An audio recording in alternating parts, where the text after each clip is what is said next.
하나님의 돌보심과 평안이 여러분들의 삶 속에 함께 하시기를 축복합니다. 오늘 함께 보실 하나님의 말씀은 예레미야서 41장 2절에서 3절 말씀입니다. 느다냐의 아들 이스마엘과 그와 함께 있던 10사람이 일어나서 바벨론의 왕의 그 땅을 위임했던 사반의 손자 아이감의 아들 그다랴를 칼로 쳐 죽였고, 이스마엘이 또 미스바에서 그다랴와 함께 있던 모든 유다 사람과 거기 있는 갈대아 군사를 죽였더라. 오늘도 엔게디 말씀 묵상과 함께 하시는 성도님들을 축복합니다. 여러분들 하나님 붙잡는 삶을 살아가시기를 함께 축복합니다. 오늘 말씀은요, 이 멸망 후 이 유다의 사회가 얼마나 혼란스러웠는지 그 모습을 잘 보여주고 있습니다. 이제 이 바벨론에 의해서요, 예루살렘이 멸망되었습니다. 이제 더 이상 예루살렘은요, 사람이 삶을 살아갈 수가 없는 곳이 되었습니다. 그래서 이제 미스바를 행정수도로 삼아서 이 바벨론의 지배를 받는 지방 도시가 되어버렸습니다. 이 상황이 이렇게 되었으면요, 좀 깨달음이 있어야지요. 예레미야를 통해서 하나님은 지속적으로 예언시키셨습니다. 유다가 이 바벨론에 멸망당할 것이라고 지속적으로 예언하셨습니다. 그리고 이 바벨론에 항복하면 살 수 있다라고까지 말씀하셨지요. 그 하나님의 말씀을 따르지 않아서 결국 이들은요, 비참하게 멸망당했습니다. 그렇다면 이제 자신들이 왜 멸망당했는지 이걸 깨달아야지요. 이 깨닫고 이제 하나님 앞에 엎드려 통회 자복해야 합니다. 그게 올바른 모습이에요. 특히 하나님의 백성이라면 다시 하나님 앞에 엎드려야지요. 그게 살 길입니다. 하지만 오늘 말씀에 등장하는 이 왕족이자 이 장관 역할을 하던 이스마엘은요, 다시 회복할 수 있는 기회마저 없애버리고 말았습니다. 이 바벨론이 세운 총독인 그다랴를요, 살해했기 때문에 그렇습니다. 이제 바벨론이 총독을 세워 유다를 지배하며 치리하려 했던 그 상황이 이제 총독을 세운 지 3개월 만에 깨어지게 됐습니다. 바벨론의 입장에서요, 아직은 모르겠지만 알려지게 되면 용납할 수 없는 일이 벌어진 거예요. 이 지배한 지방의 사람으로 총독을 세워서 그 지역을 관리하고 바벨론의 한 지방으로 독립적인 삶을 살게 하려 했습니다. 그런데 그 이스마엘과 그의 사람들이 이 총독인 그다랴를 살해했어요. 성경은 그가 왜 그랬는지 그 이유에 대해서 명확하게 말하진 않습니다. 다만 그가 왕족이었다라고 말합니다.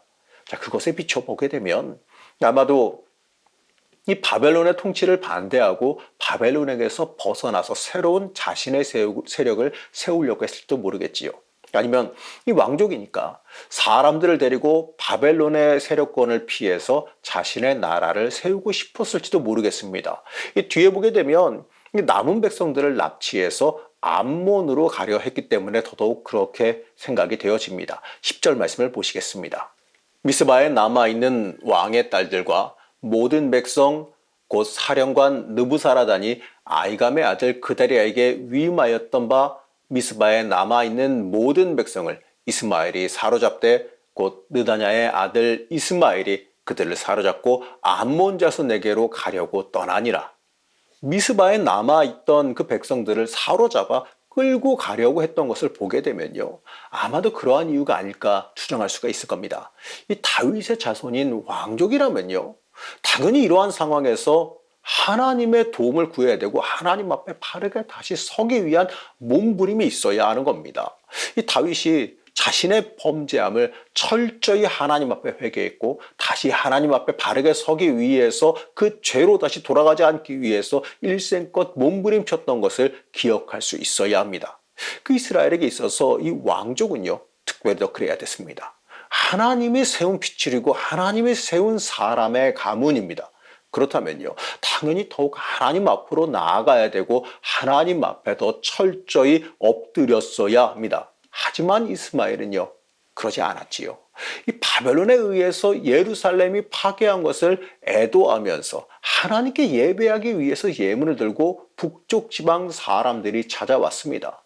그들은요, 애통의 표시로 수염을 깎고 옷을 찢고 몸을 스스로 자해해서 상하게 했습니다. 그리고 예물을 들고 여호와의 집이 있는 예루살렘으로 향하고 있었습니다. 이들은 어찌되었든지 간에 하나님 앞에 통하는 심정으로 나온 겁니다.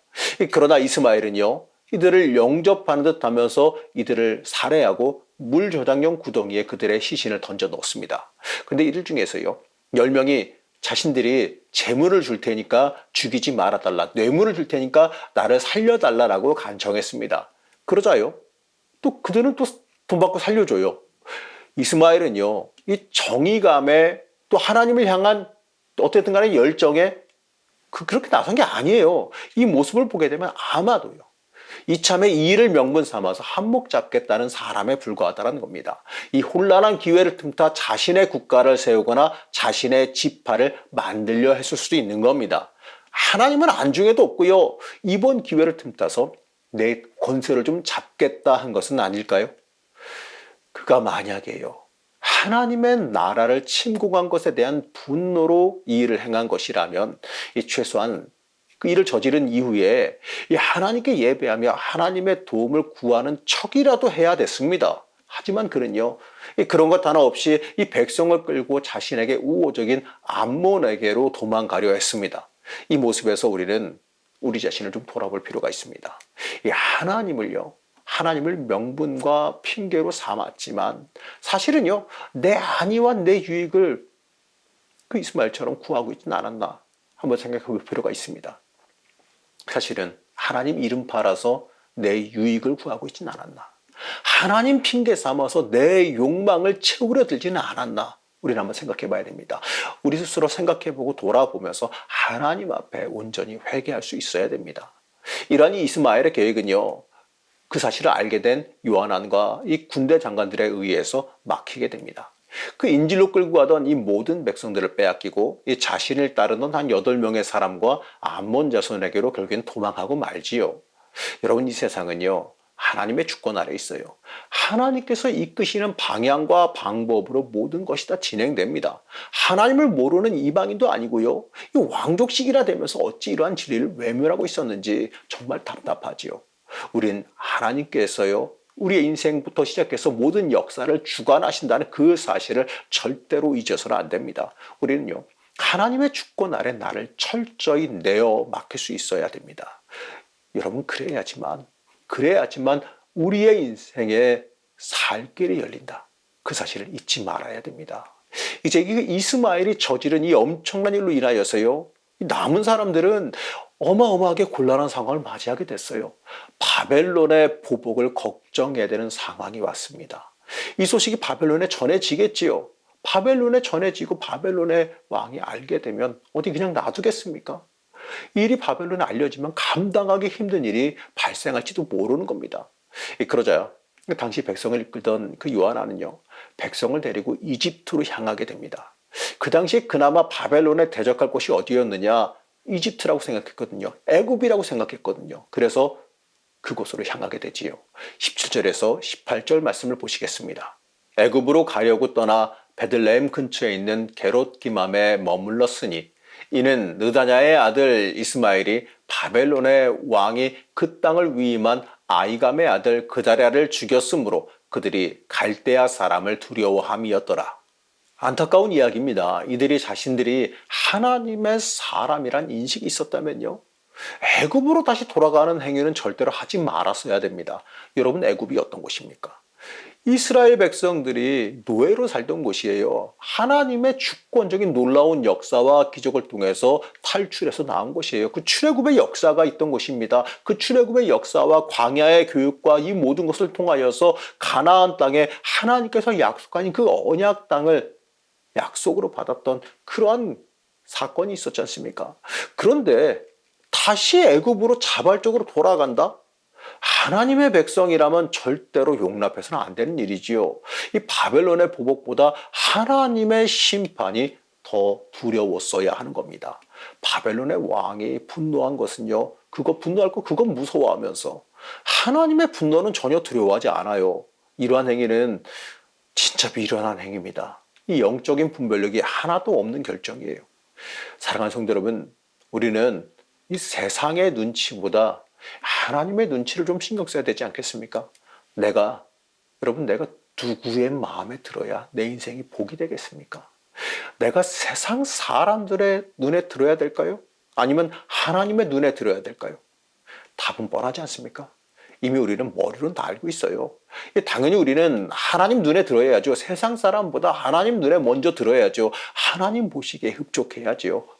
당연하지 않습니까? 모든 복과 은혜 하나님에게서 나옵니다. 그렇기 때문에 우리는요, 하나님 보시기에 좋아 보여야 됩니다. 여러분, 그게 우리의 살 길이에요. 여러분들은 얼마나 인생을 살면서 하나님 눈치 보면서 살아가십니까? 얼마나 하나님 보시기에 어떨지, 하나님 보시기에 나는 어떨지 이걸 헤아려 보면서 살아가십니까? 하나님을 전혀 신경 쓰지도 않는 듯한 저들의 모습은요, 이 멸망당에 마땅한 모습이었고요, 아직도 정신 차리지 못한 안타까운 모습에 불과한 겁니다. 사랑하는 성도 여러분, 우리는 하나님 눈치를 보기를 바랍니다. 그것이 영적인 지혜가 있는 사람이고요, 이 땅에서 복받을 자격이 있는 사람의 모습입니다. 세상 눈치를 보고 이 세상 계산으로 삶을 살아가는 사람은요, 이 자신의 의와 능력으로만 살아가는 사람에 불과한 겁니다. 이러한 사람은 하나님의 은혜와 역사를 체험하기가 어려워요. 하나님 중심으로 하나님 마음에 들기 위해 노력하는 사람은요, 결국 하나님의 복과 은혜를 체험하게 되어 있습니다. 우리는 하나님의 눈치를 볼 수 있어야 됩니다. 하나님 보시기에 어떨지, 하나님 보시기에, 하나님이 나를 보시기에 어떻게 보실지 항상 이것을 갖다가 생각하고 되뇌어야 되는 겁니다. 우리는 그러한 이 영적인 지혜와 분별력이 있기를 먼저 기도해야 됩니다. 여러분, 그것이요, 우리가 간구해야 되는 기도의 제목이라는 사실을 잊지 마시기 바랍니다.